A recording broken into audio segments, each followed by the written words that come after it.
Hi மக்களே, ரொம்ப நாளாக வீடியோ போடலை. நம்ம என்ன தான் ஊட்டி கொடைக்கானல்னு வேலை பார்த்துட்டு இருந்தாலும் சொந்த ஊருக்கு ஈடு எதுவுமே இல்லைங்க.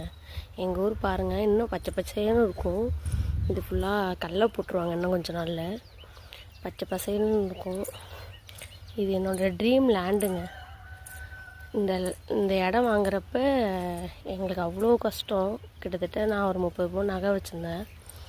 எல்லாத்தையும் விற்று என் ஹஸ்பண்டோட பிரச்சனை, என் ஹஸ்பண்ட் வீட்டில் வெளில வந்துட்டோம். எல்லாத்தையும் விற்று கடன் அடைச்சோம். ஹஸ்பண்ட் வாங்கியிருந்த கடன்லாம் அடைச்சேன். நிறைய வச்சு கடன் வாங்கி வட்டிக்கு வாங்கிலாம் கடன் அடைச்சோம். அம்மா வீட்டுக்கு போயிட்டோங்க. அம்மா வீட்டுக்கு போய் எங்கள் அம்மா வீட்டில் நல்லா தான் பார்த்துக்கிட்டாங்க. ஆனால் என் ஹஸ்பண்டு பார்க்குறப்ப எனக்கு ரொம்ப கஷ்டமாக இருந்தது.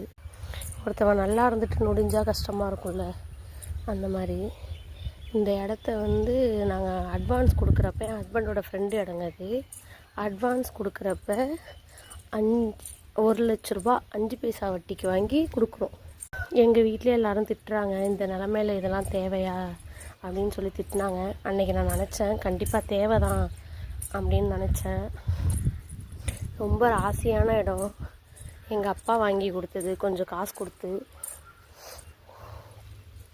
நான் நினச்சி கூட பார்க்கலங்க, வாங்கி 2 வருஷத்தில் இந்த இடத்துல நான் வீடு கட்டுவோம் அப்படின்னு.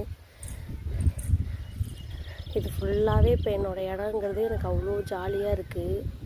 நான் அம்மா வீட்டில் நிறைய எனக்கு ஜாமான் வாங்கி கொடுத்தாங்க மேரேஜ்க்கு. அம்மா வீட்டில் சரி கிடக்கட்டும், அங்கே கிடக்கிறது ஒரு மாதிரி இருக்குது, தம்பிக்கு ஏஜ் ஆகுது அப்படின்ட்டு சும்மா சீட்டு போட்டு வீடு கட்டலாம், நம்ம ஜாமானை கொண்டாந்து வச்சுக்கலாம், அப்புறமா மாடி வீடு கட்டிக்கலாம், சம்பாதிச்சு கடன்லாம் அடைச்சிட்டு அப்படின்னு நினச்சோம்.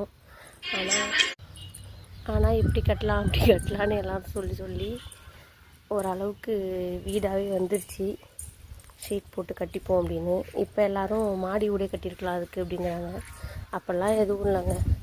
நாங்கள் இருந்த கஷ்டத்துக்கு, நான் இருந்த வசதிக்கு மீறி நான் ரொம்ப கஷ்டப்பட்டேன் 2 வருஷம் கல்யாணம் ஆகி.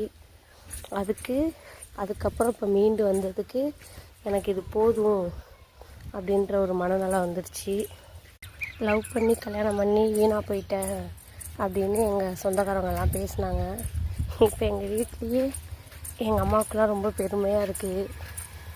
நம்ம பொண்ணு வீடு கட்டுது, அவ்வளோதான் என் லைஃப் முடிஞ்சிட்டு அப்படின்ற கட்டத்தில் நானும் என் ஹஸ்பண்டும் ரொம்ப யோசித்து இனிமேல் லைஃப்பை விட்டுறக்கூடாது, இனிமேல் யாரையும் நம்பக்கூடாது அப்படின்ட்டு யோசித்து இந்த முடிவு எடுத்தோம்.